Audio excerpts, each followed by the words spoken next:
विश्वासघात करने से आपका भाग्य फूट जाता है।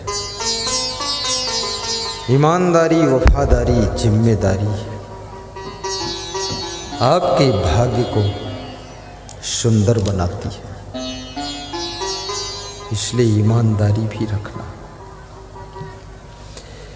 और कैसी भी कंडीशन हो, पोजीशन हो, सिचुएशन हो, हर कंडीशन में खुश रहना। अपने आप को समझाना भी सीखना।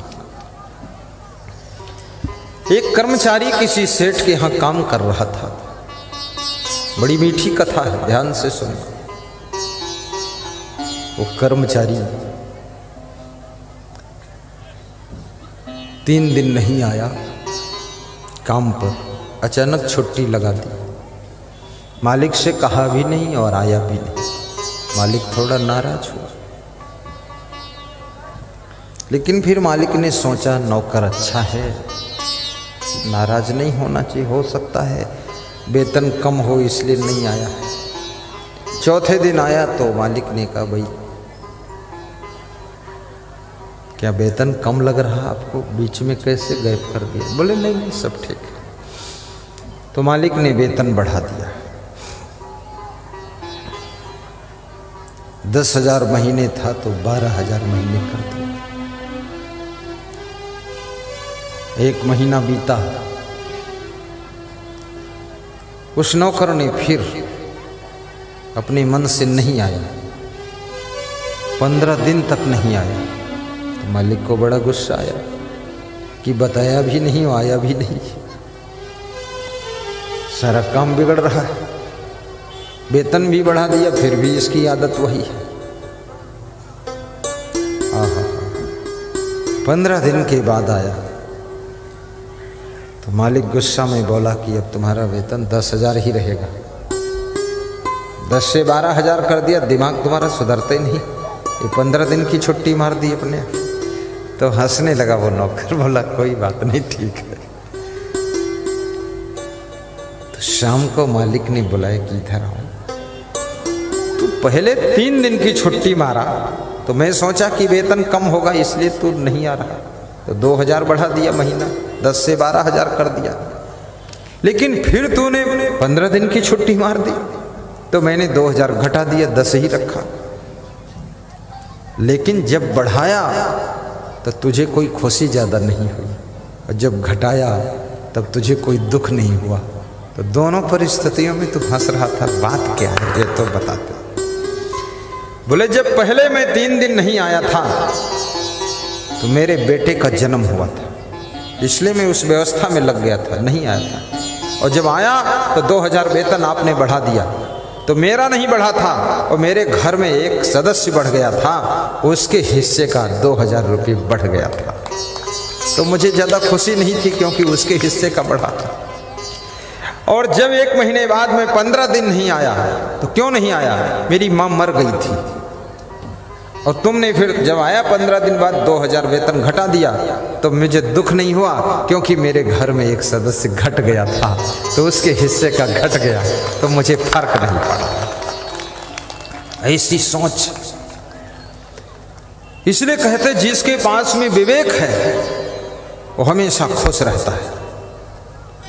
विवेक पैदा करो। जाही के विवेक ज्ञान ताही को कुशल जान, जाही और जाई ताको ताही और सुख है। जाही के विवेक ज्ञान ताही को कुशल जान, जाही और जाई ताको ताही और सुख है। जैसे कोई पावन पंजारी पहिर चला जाए, कांटे न खोभरे का उसे कोई दुख है। कोई अच्छे जूते पहन करके जाए, रास्ते में थोड़ा बहुत कांटा वाटा हो तो उसे कांटा नहीं चुभता है, जूता पहने ठीक ठाक। ऐसे जिसके पास में विवेक ज्ञान है वो चाहे जिस तरफ जाए, चाहे शहर में रहे चाहे गांव में रहे, उसको सब जगह सुख ही सुख है। इसलिए याद रखना, अपने विवेक को जागृत करो।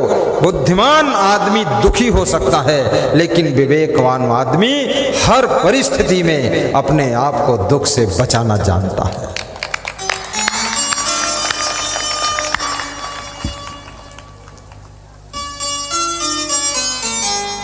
आपने श्रीमद् भगवत गीता यदि पढ़ा होगा तो गीता में 4 लाइनें गीता सार लिखा हुआ है। कैलेंडरों में भी लिख कर आता गीता सार। क्या लिखा है? जो हुआ अच्छा हुआ, जो हो रहा है अच्छा हो रहा है, जो आगे होगा वो भी अच्छा ही होगा। ये उसका फार्मूला है। तुम दुखी क्यों हो? तुम्हारा क्या खो गया है? तुम क्या लेकर आए थे? चिंता क्यों करते हो? यहां से लेकर क्या जाओगे? ये गीता की 4 लाइनें हैं। अब ये 4 लाइनें पढ़ करके भी लोगों को होश नहीं आता। कितने लोग सोचते हैं कि हम सब कुछ लेकर जाएंगे। बड़ी चिंता, बड़ी टेंशन, बड़ा तनाव, बहुत दुखी। और कितने लोग तो परिवार के लिए बहुत दुखी रहते हैं। बड़ी मोह माया। बच्चे को तुम जन्म दे सकते हो, उसका भाग्य तुम नहीं बना सकते। इसलिए मैं निवेदन करूंगा, तुम्हारा जो कर्तव्य है वो तुम कीजिए। बाकी बच्चे का जो कर्म और भाग्य है वो सब हो जाएगा।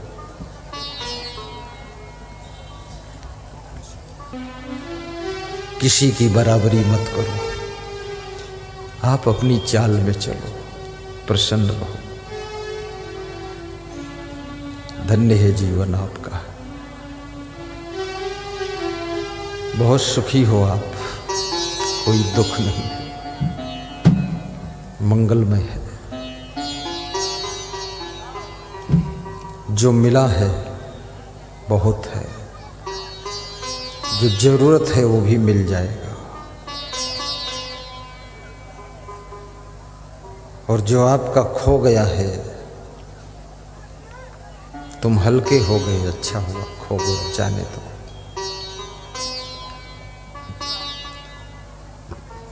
तो भाग्य का निर्माण नंबर 1 सुंदर स्वभाव से होता है, नंबर 2 सुंदर चरित्र, नंबर 3 तुम्हारा कर्म भी भाग्य की रचना करता है। कर्म, जो तुम कर्म करते हो ना सुबह से लेकर शाम तक, ये कर्म ही आज का कर्म कल भाग्य बन जाता है। सुबह का कर्म शाम को भाग्य बन जाता है। और कर्म करने में हर जीव स्वतंत्र है।